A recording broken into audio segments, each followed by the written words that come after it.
Who is next? Yeah. So how about we do this? How about we take both questions at the same time so we can get both questions in, and then I'll answer both, and then we'll go to lunch. Yeah, we'll just group the questions. So you'll ask, and then you'll ask, and then I'll try to answer both simultaneously. Yeah, so one of the things I liked about your presentation a lot is that you explained some of the benefits of having a father and some of the consequences of not having a father. But to make your argument complete, I mean, you could say fatherhood is so good, so why not have two of them? Right. So you have to explain why, it's so important to have a mother as well. So I was wondering if you could maybe explain more the benefits for a child of having a mother around and what maybe some of the consequences would be of not having one. Thanks.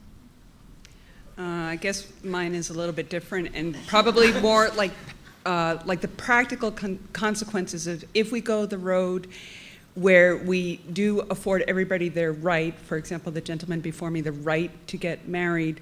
You talk a lot about social impact and the social consequences.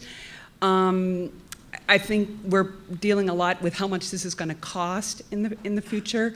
So I'm wondering if we could just take that type of a view of like, well, let's suppose quantitatively we have a number of people who want to redefine marriage, and so it becomes the case that it will be redefined.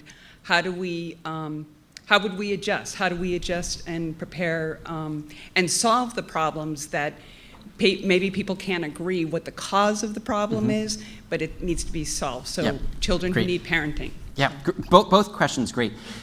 We don't know as much from kind of a robust social science perspective about mothering, partly because we don't have very many instances of children growing up without mothers. So what I mentioned earlier is that whenever a child is born, a mother is close by, and that most of the instances of single parenting are actually single mothering. So we know much more about what it's like to grow up without a father, because unfortunately there are a huge portion of the American population in that situation. And so the scientists have been able to study that particular situation with greater delicacy than mothering. But we know that on average mothers tend to be the more nurturing, the more compassionate, the more supportive. We can know biological things. Only mothers are the ones who can nurse a child.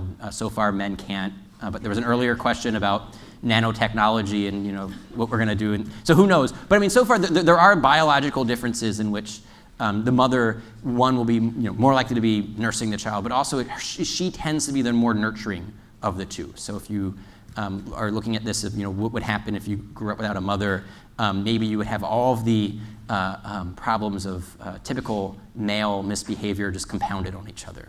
You'd be more of an insensitive jerk because you didn't have your mother softening you. That's what happened to me. I don't have any sisters. I only have brothers. And I think it's the same. Actually, I think siblings have a huge impact on us as we grow up. For the other question, I'll answer this in two ways.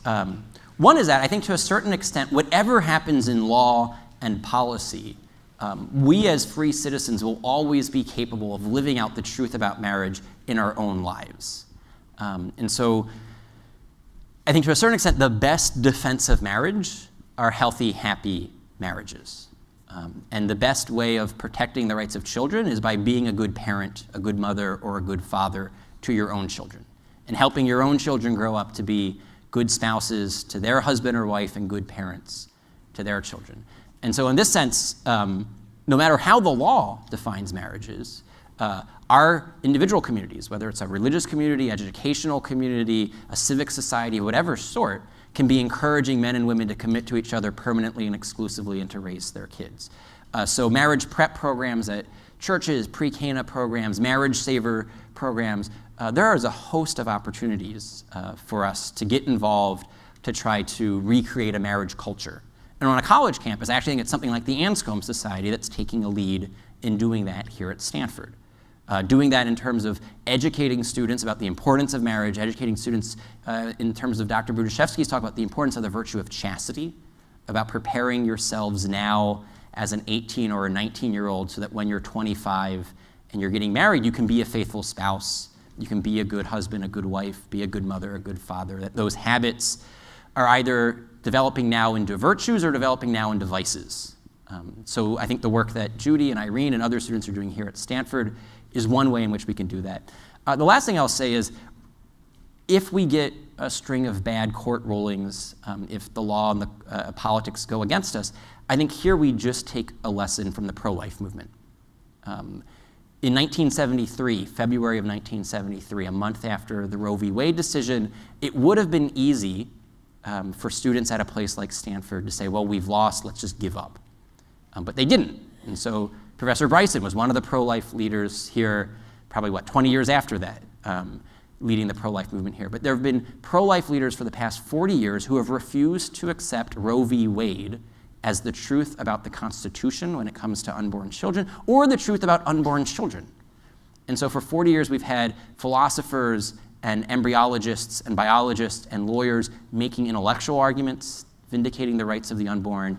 We've had statesmen like Henry Hyde and Ronald Reagan and Ed Meese crafting the public policy and the legal policies. We've had advocacy groups like Silent No More and Susan B. Anthony List and Americans United for Life and National Right to Life. And we've had crisis pregnancy centers all across the nation doing everything they can in different ways and forms, artistically, culturally, intellectually, legally, bearing witness to the truth of life. And at 1973, public opinion was rapidly shifting against pro-lifers. At one point, it was 67% pro-choice, 33% pro-life. You had all of the elites saying that pro-lifers were on the wrong side of history, and you had politicians who were pro-life initially, people like Ted Kennedy and Bill Clinton and Al Gore and Jesse Jackson, evolved to become pro-choice. But over the past 40 years, all of that work that has been done with the pro-life movement, your generation's now more pro-life than your parents' generation. And a majority of Americans now support the right to life for the unborn. And so the same thing that happened 40 years ago with the right to life movement would need to happen politically on the marriage issue. And so it's that twin factor of cultural efforts and political efforts. That's what we have to do on the marriage issue. Thank you.